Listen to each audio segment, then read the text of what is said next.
పూర్తి martial arts గుణాలు. అధ్యాయం 6. నేను అసమర్థుడిని కాదు. వాంగ్ ఠెంగ్ త్వరలో ఆట్రిబ్యూట్ మూడగలను తీయడం ముగించారు. మరికొంతసేపటి వరకు ఇతర విద్యార్థులు ఎలాంటి మూడగలు వదలరని అతనికి తెలుసు. కాబట్టి అతను ఒక మూలకు పరిగెత్తాడు. అక్కడ కొన్ని తనిఖీ పరికరాలు ఉంచబడ్డాయి: శక్తి తనిఖీ పరికరం, వేగం సూచిక పరికరం మరియు శరీరధర్మ తనిఖీ పరికరం.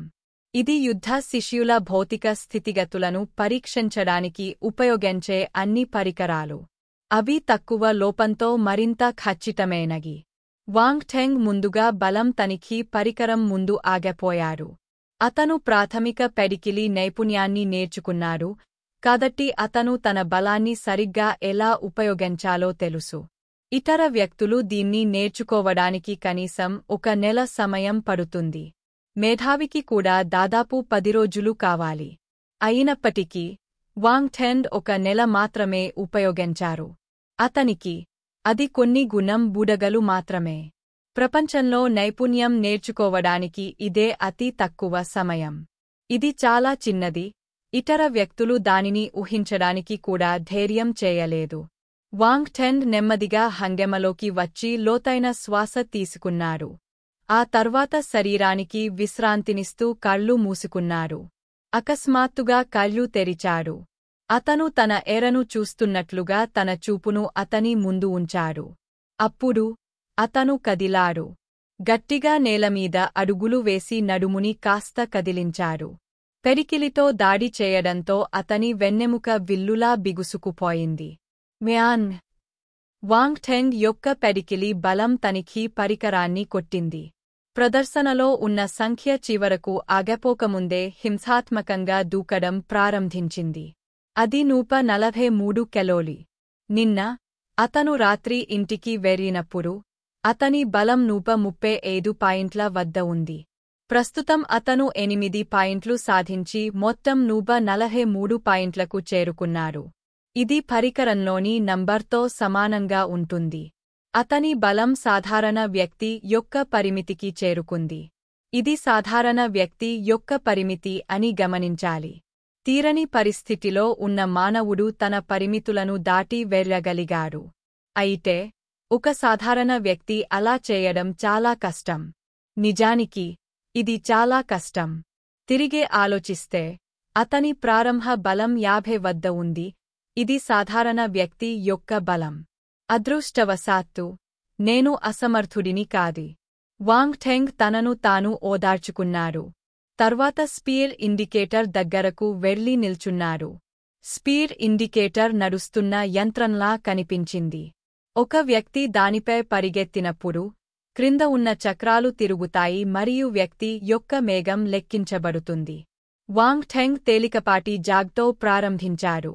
ఆపై అతను తన శిఖరాన్ని తాకే వరకు తన వేగం పెంచారు. స్పీడ్ ఇండికేటర్ పరికరం రన్నర్ యొక్క వేగవంతమైన వేగాన్ని ప్రదర్శిస్తుంది. వాంగ్ ఠెంగ్ తన పరిమితిని ఇప్పటికే చేరుకున్నాడని భావించారు, కాబట్టి అతను క్రమంగా వేగాన్ని తగ్గించాడు మరియు పరికరం నుండి దిగిపోయాడు. అతను సూచికలోని సంఖ్యను చూశాడు: 12, 7. వేగం మరియు అట్రిబ్యూట్ పాయింట్లు సమానంగా పెరగలేదని స్పష్టమైంది. వాంగ్ ఠెంగ్ ఈ 2 అంశాలు ఎలా కనెక్ట్ అయ్యాయనే దానిపై ఆసక్తి చూపలేదు. ఇది వేరే ఫార్ములా మాత్రమే. అయినప్పటికీ వాంగ్ ఠెంగ్ ఇప్పుడే తన స్వంత వేగంతో ఆశ్చర్యపోయాడు. ఇది ఒలింపిక్స్ 100 మీటర్ల స్ప్రింట్ ఛాంపియన్ యొక్క వేగం, సరియైనదా? ఒక యుద్ధ శిష్యుడి శరీరం ఇప్పటికే ఇలా ఉంటే ఒక యుద్ధ యోధుడు ఎంత భయానకంగా ఉన్నాడు? నా శరీరాకృతి చూద్దామే. ఫిజిక్ ఇన్స్పెక్షన్ డివైజ్ ఫాంటసీ మూవీలో హైబర్నేషన్ ఛాంబర్ లాగా ఉంది. అది ఒక మూలన నిలబెట్టింది. వాంగ్ ఠెంగ్ లోపలికి వెళ్లి స్టార్ట్ బటన్ నొక్కారు. కాంతి కిరణం అతని శరీరాన్ని అతని తల నుండి కాలి వరకు కొన్నిసార్లు స్కాన్ చేసింది. శరీరధర్మ తనిఖీలో రక్తం, కండరాలు, ఎముకలు, మెరిడియన్లు మరియు ఇతర అంశాల పరిశీలన ఉంటుంది. ఇది చాలా క్లిష్టమైనది. అధునాతన సాంకేతికత అవసరం. జింగ్! స్కాన్ ముగిసింది. విద్యార్థి వాంగ్ ఠెంగ్. ఫిజిక్ 47. ఫిజిక్ ఇన్స్పెక్షన్ డివైజ్ నుండి ఒక రాలాదకరమైన స్త్రీ స్వరం ప్రతిధ్వనించింది.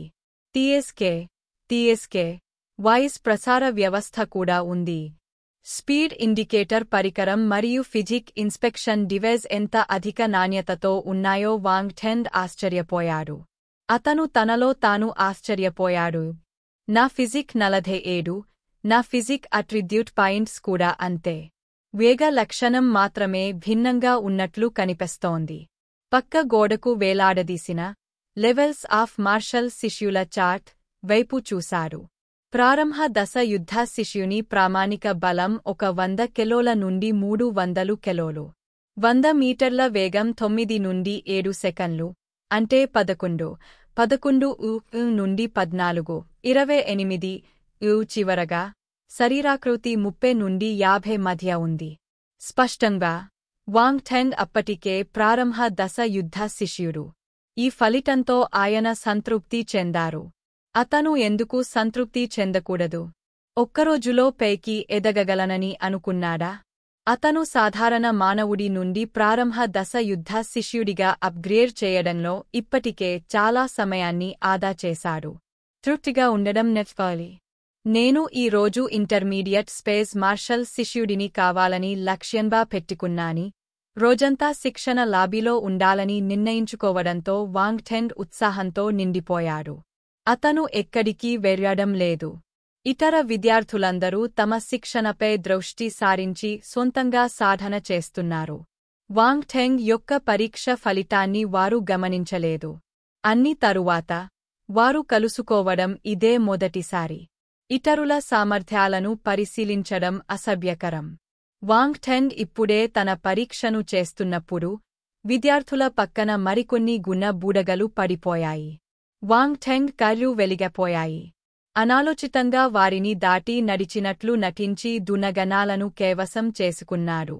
ప్రాథమిక స్వోర్డ్ నైపుణ్యం 3. బలం 7. *0.6. వేగం 2. చెడ్డది కాదు. సేకరించడానికి జ్ఞానోదయం ఉంది మరియు నేను నా ప్రాథమిక కత్తి నైపుణ్యాన్ని దాదాపు పూర్తి చేశాను. వాంగ్ థెంగ్ ఆనందంతో రహస్యంగా గెంతుతున్నాడు. ఈ సమయంలో చాలా తక్కువ మంది వ్యక్తులు ఉన్నందున వాంగ్ థెంగ్ చాలా స్పష్టంగా కనిపించాలని మరియు అందరి దృష్టిని ఆకర్షించాలని కోరుకోలేదు. అతను ఆయుధాల గదిలోకి వెళ్లి చుట్టూ చూశాడు. అల్మారాల్లో కత్తులు, బ్లేడ్లు, ఈటెలు, హాల్దర్డ్, రాడ్లు, సుత్తులు మరియు మరెన్నో ఆయుధాలు ఉన్నాయి. ప్రతి ఆయుధానికి దాని ఉపవర్గాలు కూడా ఉన్నాయి. ఉదాహరణకు, కత్తుల కోసం పొడవాటి కత్తులు, పొట్టి కత్తులు, మృదుమైన కత్తులు, డబుల్ కత్తులు మొదలైనవి ఉన్నాయి. ఇక్కడ అన్ని రకాల ఆయుధాలు ప్రదర్శనలో ఉన్నాయి మరియు వారు కోరుకున్న వాటిని కనుగొనవచ్చు. విద్యార్థుల ఆయుధం ఎంత ప్రజాదరణ పొందకపోయినా వారు దానిని ఆయుధాల గదిలో కనుగొంటారు.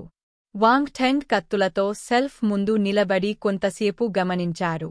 చివరికి అతను డార్క్ షాడో సిరీస్ నుండి నలుపు మృదుమైన కత్తిని ఎంచుకున్నాడు. యుద్ధ కళలు ప్రధాన స్రవంతిగా మారడంతో ఆయుధ పరిశ్రమ కూడా అభివృద్ధి చెందడం ప్రారంభించింది. అన్నింటికంటే యుద్ధ యోధుడికి ఆయుధాలు చాలా ముఖ్యమైనవి. ద్వంద్వ పోరాటంలో శక్తివంతమైన ఆయుధంతో యుద్ధ యోధుడు ఎటువంటి ఆయుధాలు లేని యుద్ధ యోధుని కంటే ప్రయోజనం పొందాడు. అయితే యుద్ధ శిష్యులకు అందించిన ఆయుధాలన్నీ డమ్మీలే. నాణ్యత కేవలం సంతృప్తికరంగా ఉంది మరియు దానిపై ఎటువంటి రూన్లు చెక్కగడలేదు. డార్క్ షాడో సిరీస్లోని ఈ మెటల్ కత్తి పూర్తిగా నల్లగా ఉంది. దాని నమూనా మరియు బరువు నిజమైన కత్తికి సమానంగా ఉన్నాయి, కాని దానిపై క్షుద్ర రూన్లు లేవు.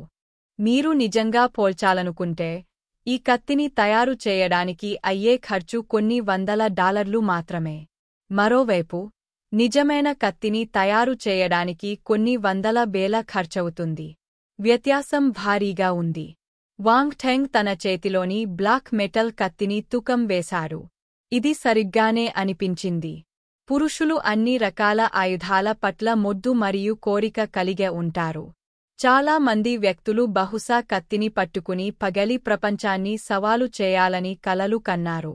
అతని గత జీవితంలో వాంగ్ థెంగ్ ఎటువంటి యుద్ధ కళలు లేని సాంకేతిక సమాజంలో ఉన్నాడు. అందుకే అతనికి మార్షల్ ఆర్ట్స్తో పరిచయం ఏర్పడే అవకాశం లేదు. ఇప్పుడు అతను తన చేతిలో ఉన్న పొడవాటి కత్తిని చూస్తుంటే వేపగాడు తన ఎరను చూస్తున్నంత ఉత్సాహంగా ఉన్నాడు. అతను కొన్ని ప్రాథమిక కత్తి నైపుణ్యం లక్షణాలను సేకరించాడు, కాబట్టి అతనికి కత్తి గురించి ప్రాథమిక అవగాహన ఉంది. ఇంకా పొద్దున్నే ఉండడంతో శిక్షణకు ఎక్కువ మంది రాలేదు.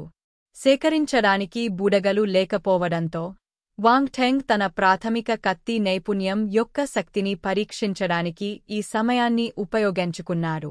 అతను ఆయుధాల గది నుండి బయపకు వెళ్లి ఖాళీ స్థలాన్ని కనుగొన్నాడు.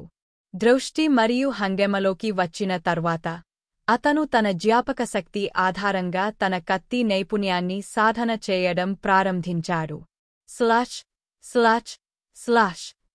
అతను తన కత్తిని ఊపినప్పుడు అది గాలిని కత్తిరించే శబ్దం అతనికి వినిపించింది. అతను దానితో ఎవరినైనా కొట్టినట్లయితే ఎదుటివారు ఖచ్చితంగా గాయపడతారు లేదా చనిపోతారు. విద్యార్థులలో ప్రాథమిక కత్తి నైపుణ్యాన్ని అందించిన యువకుడు తన కత్తి నైపుణ్యాన్ని కూడా అభ్యసిస్తున్నాడు. వాంగ్ థెంగ్ కత్తిని గదిలోంచి బయపకు తీసుకెళ్తున్నప్పుడు అతను ఆశ్చర్యపోయాడు. అతను తన చర్యలను తగ్గించాడు మరియు వాంగ్ థెంగ్ను దూరం నుండి చూశాడు. అతను అనుభవం లేని వ్యక్తి మాత్రమే. యువకుడు వాంగ్ థెంగ్ తల ఊపడానికి ముందు కొన్ని సెకన్ల పాటు గమనించాడు. అప్పుడు అతను అతనిని పట్టించుకోలేదు. ఇది కష్టం కాదు. 2 రౌండ్ల తర్వాత నాకు దానితో పరిచయం ఏర్పడింది. నా జ్ఞానోదయం కూడా కేవలం 19.3 మాత్రమే. ఇది కాది. వాంగ్ థెంగ్ ఆగే షాక్తో తనలో తాను ఆశ్చర్యపోయాడు. అతని జ్ఞానోదయం యొక్క 19.3 పాయింట్లు ఇప్పటికే సగటు మనిషిని మించిపోయాయని అతనికి తెలియదు. అందుకే ప్రాథమిక నైపుణ్యాలను నేర్చుకోవడం అతనికి కష్టంగా అనిపించలేదు. అతను ఫోర్స్ బాటిల్ టెక్నిక్ నేర్చుకుంటున్నట్లయితే అది అంత సులభం కాదు. ఫోర్స్ బాటిల్ టెక్నిక్లు ఫోర్స్ వినియోగానికి సంబంధించినవి. ఇది ఇప్పటికే సంక్లిష్టమైన మరియు లోతైన నైపుణ్యం. తక్కువ జ్ఞానోదయం ఉన్న వ్యక్తులు దాని చుట్టూ తమ తలలు పెట్టుకోవడం చాలా కష్టం. అందువల్ల మార్షల్ ఆర్ట్స్ సాధన అనేది ఒకరి ప్రతిభపై నిజంగా ఆధారపడి ఉంటుందని ఊహించవచ్చు. మీరు యుద్ధ యోధులు కావాలనుకుంటే మీరు మేధావి కావాలి.